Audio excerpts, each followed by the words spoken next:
BJP वाले पे आप कितना आज क्यों? हम कहे बीजेपी पर नाराज होंगे, आखिर बीजेपी वाले से हम दोस्ती क्यों करें? बताइए। विपक्ष जो है वो बहुत ही गंदी राजनीति करती है, संकुचित मानसिकता से ग्रसित है। इसीलिए विपक्ष के बारे में मैं कुछ नहीं बोल सकता। सिर्फ इतना बोलूंगा कि इस तरह का अगर विपक्ष इस देश में है तो यह देश के लिए बहुत ही घातक है, जो देश विरोधी है, राष्ट्र विरोधी है। ऐसा विपक्ष भी नहीं होना चाहिए। एगो हम हिंदी सिनेमा में डायलॉग देख रहे थे कि मुफ्त का खाने दो इन लोगों को, बाद में अंगूठे का निशान लिया जाएगा। यहाँ व्यक्तिगत तौर पर प्रधानमंत्री जी पर आघात होता है, उनको गालियां देना, उनके खिलाफ बोलना, हर अच्छे काम का जो है विरोध। महाराज महंगाई तो इतना बढ़ा है कि हम गैस पर खाना बनाना छोड़ के ऑनलाइन पर खाना बना रहे हैं। नमस्कार दोस्तों, आप देख रहे हैं समस्तीपुर दस्तक, नून बाबू मिश्रा के साथ। अभी हम समस्तीपुर लोकसभा क्षेत्र के चुनावी माहौल के जानकारी लेने के लिए क्षेत्र में आए हैं। कुछ लोग हैं यहाँ, उनसे भी बातचीत करेंगे कि इधर का माहौल जो है सो चुनाव को लेकर कैसा है, लहर जो है सो किसका है, हम बातचीत करेंगे। चलिए हम यहाँ से। संजीव कुमार ईश्वर। संजीव कुमार ईश्वर, इधर किसका लहर चल रहा है अभी? यहाँ तो सिर्फ बीजेपी है, बीजेपी, केवल बीजेपी। जो बीजेपी ही क्यों, दूसरा क्यों नहीं? देखिए, पिछले 70 साल से लोग ठगा गया, कभी महसूस ही नहीं हुआ कि किसी सरकार में है और उसका कोई लाभ हुआ। सरकार सिर्फ लूट खसोट और तुष्टीकरण की राजनीति करती रही है। अब पिछले 10 वर्ष से ऐसा महसूस होता है कि अब सरकार है देश में, देश सुरक्षित है, सुरक्षित हाथों में है। चारों तरफ आप देख लीजिए, सामरिक व्यवस्था देख लीजिए हमारे पास लड़ने के लिए। जब हमारे दो विरोधी पाकिस्तान और चाइना दोनों हम पर हावी रहता है, उससे लड़ने के लिए दोनों मोर्चे पर इतना अधिक हथियार इकट्ठा किया गया है, इतने युद्धपोत इकट्ठा किए गए हैं जिससे हम उसका सामना कर सकते हैं। तो अब हमारा देश सुरक्षित हाथों में है। जनता को हर तरह का लाभ मिलता है। जब पेट में बच्चा आता है उस समय भी उसको लाभ मिलता है। गर्भवती योजना, जन्म लेने के बाद प्रसूति योजना होता है, उसके बाद विद्यालय में जाने के बाद बच्चे को जो है पल्स पोलियो ड्रॉप पिलाया जाता है। स्वास्थ्य का भी समुचित ध्यान रखा जाता है, उसके लिए भोजन की भी व्यवस्था होती है, पढ़ाई की भी व्यवस्था होती है। जीवन पर्यंत कुछ न कुछ लाभ हर व्यक्ति को मिलता है। शौचालय की कल्पना कौन करता था? आज हमारे देश में घर घर शौचालय जो बन रहा है प्रधानमंत्री जी की दया से, कृपा से। इससे जो है साफ सफाई हुआ है, वातावरण अच्छा हुआ है। यहाँ जो है मक्खियों का प्रकोप घटा है, इससे बीमारियां कम हुई है। विपक्ष वाले तो अब बीजेपी पर आरोप लगा रहे हैं कि देश की आर्थिक स्थिति कमजोर कर दिए हैं। देश के अर्धसैनिक बल में जो है सो मतलब जो जवान बॉर्डर पे जाके 15 साल की नौकरी करते थे, आज वो 4 साल की नौकरी करके फिर बेरोजगार होकर घर पे बैठते हैं। क्या कहना चाहिए? देखिए, विपक्ष का काम है विरोध करना, लेकिन अब तो विपक्ष रह ही नहीं गया है। विपक्ष जो सही में राजनीतिक विपक्ष होता है वो अच्छे कामों की सराहना करता है और गलत कामों का विरोध करता है। यहाँ व्यक्तिगत तौर पर प्रधानमंत्री जी पर आघात होता है, उनको गालियां देना, उनके खिलाफ बोलना, हर अच्छे काम का जो है विरोध करना। यहाँ तक कि जब सर्जिकल स्ट्राइक हुआ था तो इसका भी सबूत मांगा गया था, जैसा कि आप जानते हैं। तो विपक्ष जो है वो बहुत ही गंदी राजनीति करती है, संकुचित मानसिकता से ग्रसित है। इसीलिए विपक्ष के बारे में मैं कुछ नहीं बोल सकता। सिर्फ इतना बोलूंगा कि इस तरह का अगर विपक्ष इस देश में है तो यह देश के लिए बहुत ही घातक है, जो देश विरोधी है, राष्ट्र विरोधी है। ऐसा विपक्ष भी नहीं होना चाहिए। 10 साल मोदी की सरकार में मतलब गरीब की संख्या जो है से बढ़ा है या घटा है? देखिए, गरीब की संख्या कहाँ बढ़ा है, आप हमको बता दीजिए।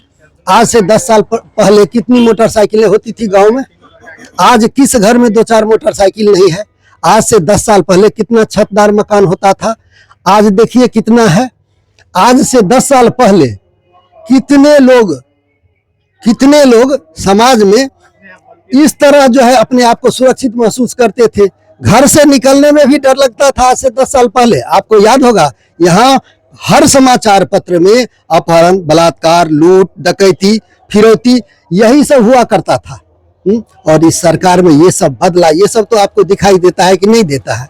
सड़कें इस तरह टूटी हुई थी कि लोग जो है अस्पताल जाने के क्रम में बीच में प्रसव हो जाता था और उस बच्चे का नाम उस गाड़ी के नाम से रखा जाता था।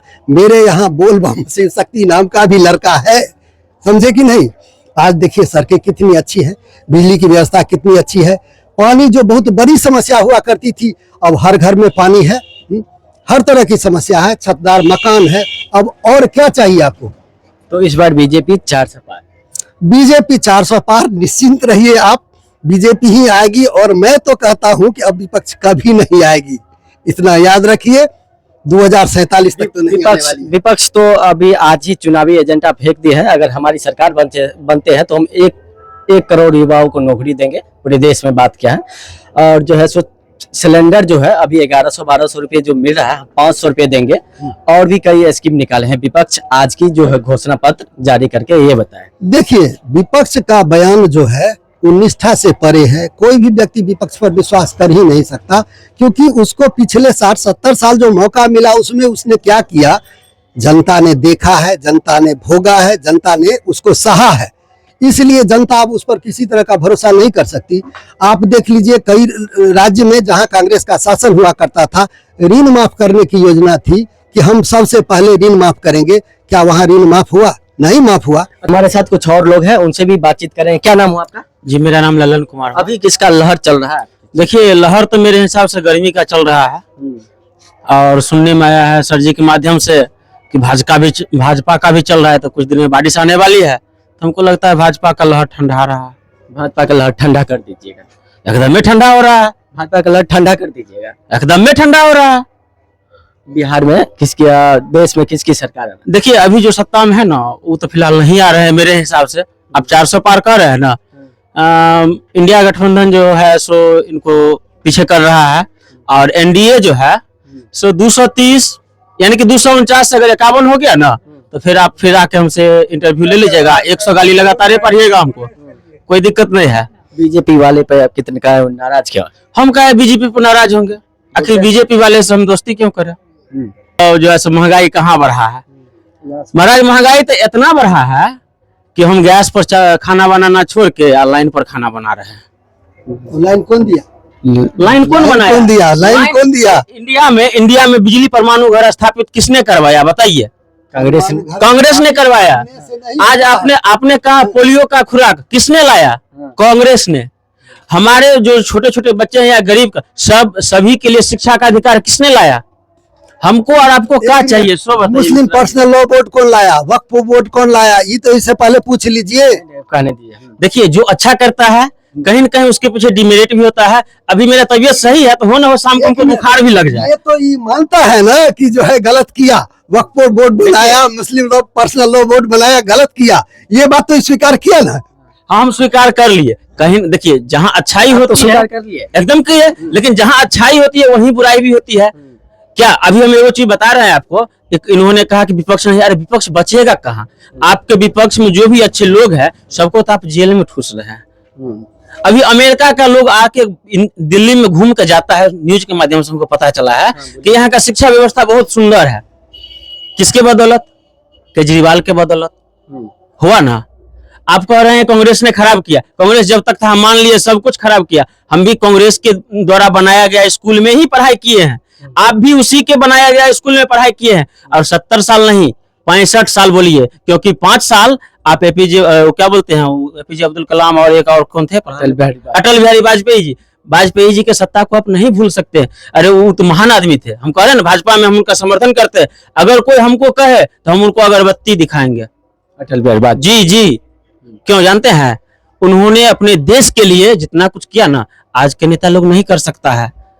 और कहते हैं गांधी परिवार या परिवारवाद या इंडिया गठबंधन सही है, एकदम सही है। जहां जहां बीजेपी का वो क्या कहते हैं ये शासन चल रहा है ना, वहां का स्थिति बद से बदतर है। कल का भाषण सुने हैं मोदी जी का? परसों का राजस्थान में दे रहे थे, कह रहे थे कि राजस्थान में जो है सो कांग्रेस की सरकार है और यहाँ का डीजल पेट्रोल आपसे 12 रुपया पर लीटर ज्यादा लिया जा रहा है। बगल में मध्य प्रदेश देखिए, वहाँ किसका शासन है बताइए ना? बीजेपी का है ना।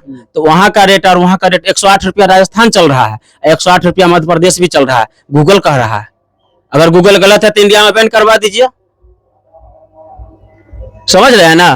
तो इस बार बीजेपी का लहर जो है सो आप ठंडा, हमारे यहाँ तो ठंडा है। यहाँ से कुछ लोग बोल रहे हैं ऐसे टक्कर होगा, जरूर टक्कर होगा। अगर इतना ही बीजेपी वाले को हम लोगों के ऊपर दया दृष्टि है, माननीय प्रधानमंत्री जी को हम लोगों को उतना ही चिंता है, तो क्यों नहीं बिहार को विशेष राज्य का दर्जा के बारे में चर्चा करते हैं?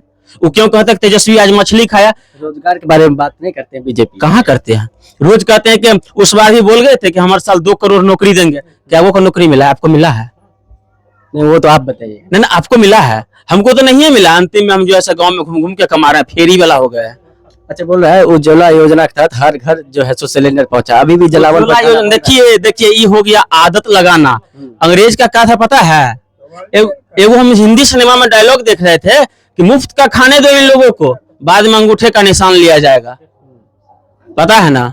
वही मुफ्त के हाँ। एक मिनट, ये मुफ्तखोरी तो केजरीवाल कर रहे हैं, वहाँ मुफ्तखोरी जो है केजरीवाल कर रहे हैं, मुफ्तखोरी तो यहाँ नहीं हो रहा है। अच्छा सुनिए, 80 करोड़ जनता आज हमारे विकसित भारत में 80 करोड़ लोग अगर भिखारी की तरह जी रहे हैं, यानी कि मुफ्त का राशन खा रहे हैं, तो इस देश को हम विकास कहेंगे कि नरक में? अभी भारत विकसित नहीं हुआ है, इसको इसकी जानकारी होनी चाहिए। अभी हम लोग विकासशील हैं, और जब तक विकासशील हैं तब तक हम लोगों को अपने नागरिकों की सुरक्षा के लिए जो भी जरूरी होगा ये कदम उठाया जाएगा। कोरोना काल में लोगों की आमदनी घट गई, लोग घर में बैठ गए, तो उनको भोजन चाहिए था कि नहीं चाहिए था? चाहिए था। तब से भोजन देने का काम हमने किया है और आगे भी देते रहेंगे। हमारी जनता कभी भूखी नहीं मरेगी। इस तरह की योजना पहले क्यों नहीं लाया? उड़ीसा के बारे में जाकर पता करें कि उड़ीसा में आम की गुठली को सुखा करके लोग उसको पीस करके फिलहाल तक खाए हैं। लोगों के लिए भोजन का कोई सामग्री नहीं था। अगर सरकार व्यवस्था की है कि हमारी जनता जो है भूखी न मरे, सुरक्षित रहे, तो ये अच्छी बात है। आयुष्मान कार्ड हुआ है कि उसके स्वास्थ्य का भी ध्यान रखा जाएगा। हर तरह की योजनाएं चलाई जा रही है, फिर भी जो लोग संतुष्ट नहीं है, हर व्यक्ति को संतुष्ट करना किसी के बस की बात नहीं है। एक घर का अगर ये गार्जियन हो जाए तो हर बच्चे को संतुष्ट कर लेगा, ये संभव नहीं है। फिलहाल हमारे कहने का मतलब है कि काम जो है दिनानुदिन प्रगति पर चल रहा है, लोग इसका जो है फीडबैक दे रहे हैं। कल जनसंघ 2 सीट पर जीता करती थी, आज पूर्ण बहुमत की सरकार हुआ करती है। जनता इतनी बेवकूफ है। रही बात, इसने रोहिंग्या को बसाया और 18 करोड़ 20 करोड़ जो जनसंख्या जो है ऑटोमेटिक बढ़ गया मुसलमानों का यहाँ।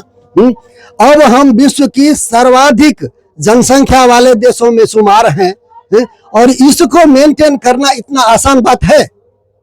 जरा आप सोचिए कि विश्व की सर्वाधिक जनसंख्या वाला देश है। क्षेत्रफल के मामले में हम कम हैं, लेकिन जनसंख्या के मामले में विश्व से सबसे अधिक है।